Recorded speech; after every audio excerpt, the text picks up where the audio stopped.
Today's topic is how to make terrain tiles, and are they better than battle mats? Good evening, ladies and gentlemen, and welcome once again to Waypan. I'm Cal. And I'm Sunny. Today we're talking about how to make terrain tiles. And if they're actually better than battle mats. Quick version, no, they're not better or worse. Everything has trade-offs. Pros. The tile system has some great advantages. Easy to store. It has depth, gravel, grass, rocks, leaf scatter, whatever. You can make it whatever style you want. And it's size variable. Put them together for a 4x4 or a 2x2, whatever you need. Cons. It's not cheaper than a battle mat. Your time is valuable and you'll have to make these yourself. After expenses, they can run as much as a battle mat. Tiles are about $20 for 6. Depending on how many you need, plus paints, materials, it adds up. Sure, craft paints can be cheap, $1 each, but there's still cost there. Then there are things we still debate, like which is actually more transportable? I say the mat is more transportable. Pick it up, throw it in its carry bag, and take it to the game. And I say if it has a carry bag. If you're making terrain tiles, you're probably making homemade terrain too, so just throw it all in the same box and you're off. But let's get back to talking about the pros and cons of mats now. Pros. They're one and done. You buy the mat, hopefully a good one, and you don't have to do any more work. They may not come in every style imaginable, but they do have a lot of variety. And they come in a variety of sizes. Which leads us to cons. Different mats mean different quality. For example, this mat's great. It came in its own case. It has a tag so you know what size it is. But this one, huge, which is great, but nothing to hold it in. It's a hassle to store. I think mats are less transportable. I think they're easier, so yeah, let's move on to how to make the tiles. So the first thing you want to do is paint the sides. Keep all the tiles together, it'll make it easier. Mix up some craft paint, some PVA, and a bit of water to help it all come together. The paint part's easy to explain, but why the PVA? Because it seals the porous cork. Once that's done, leave it outside to dry. While it's drying, let's mix up some Calidor's cream or some homemade texture paste. Here's a short on how to make it. Stop paying too much for texture paste. Introducing Calidor's cream. You only need 3 items: PVA glue, grated sand, and craft paint. Don't know how to get grated sand? We've got a short on that too. Mix together your medium grade and medium fine grade sand together. This will give you the approximation of regular texture paste. You can mix different varieties of sand to get different appearances. Get your PVA and mix in until creamy. Get some craft paint, mix it in, and get the color of your choice. And it's that simple. That's all you have to do. That's Calidor's cream. 3 easy steps and you'll never have to buy texture paste again. Now that the sides have dried, let's apply the texture paste. But first, let's talk about how you can do it in a variety of styles. So you can make your board up however you want. We're just going to show you our process because that's what we do. We already did a tutorial on how to make 5 different natural landscapes for basing. And with the exception of the bamboo forest, all of these could be used to make any board you like. Any of those 4 boards work great, but there are lots of options. Basically, any basing video we've done could be scaled up to do this. For this project, we are making a simple frost grave environment where the land is thawing out. Now, we've applied texture paste. We're going to add some grass. We're adding 2 types, a greyish green grass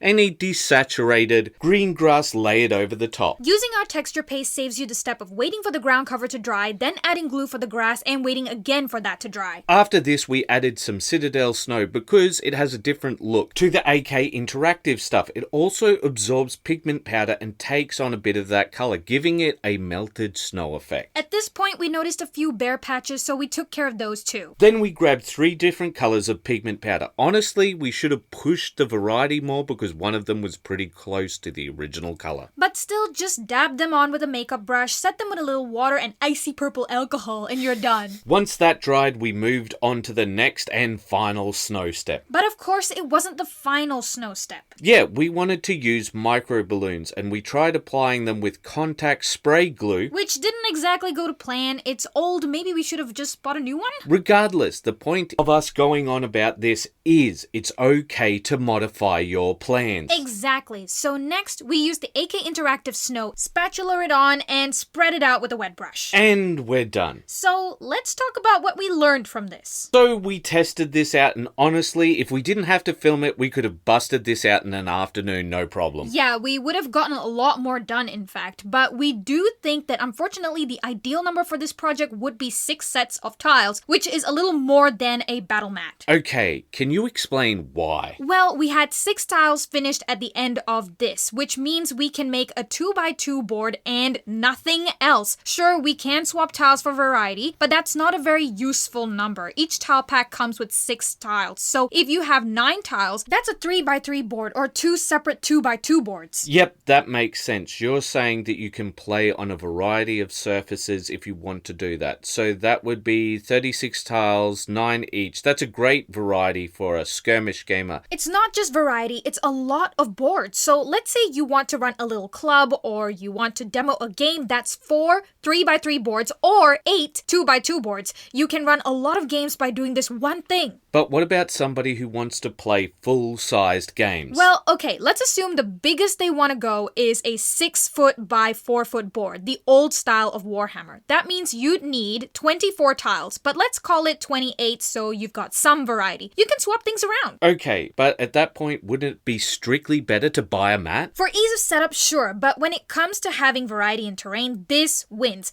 Let's say you've got 28 tiles, that still leaves you with 8 spares. You could use those to make a river or a swamp or something that runs across the whole board. Sure, but that would work even better with the 2-tile system we talked about. So before we even began this project, we talked about 3 different ways of making them. The first one is like the one that you've seen. The second one is to put the tiles on top of a board so that you can have even more depth by carving out, say, a river or something like that. And then the third one was actually creating even more depth by stacking cork tiles on top of the other and then maybe carving out plateaus, canyons, what have you, and skipping the board step. We also thought that that would be less work, but all in all, we thought we were overthinking it and we said, okay, let's just try it. Let's just try one thing. Yeah, that's and then why we went that way. We did the single mats and we actually really like it. You know, I like the texture. I like running my finger across it.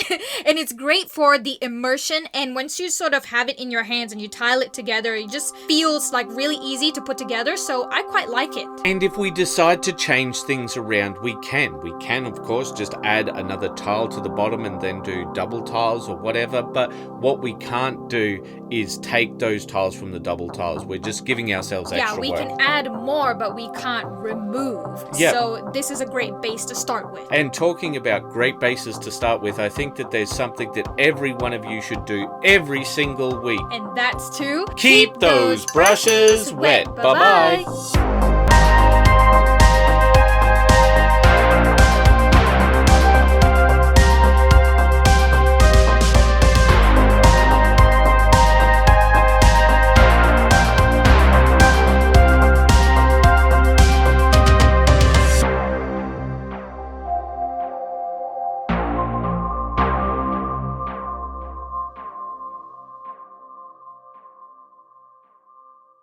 So, Sunny, now that we've done this, do you want to go the whole hog and make 4 different battle mats? Yeah, I actually really thought this was quite easy to do, and I wouldn't mind making more. Well, guys, I guess you have a preview on next week's episode. If you want to check out some of our other stuff, we would really love that. Yeah, I really recommend watching our basing video because we're going to turn some of those bases into tiles. All right, thank you so much for watching, everyone, and we hope that you have a wonderful weekend. Bye-bye. Bye-bye.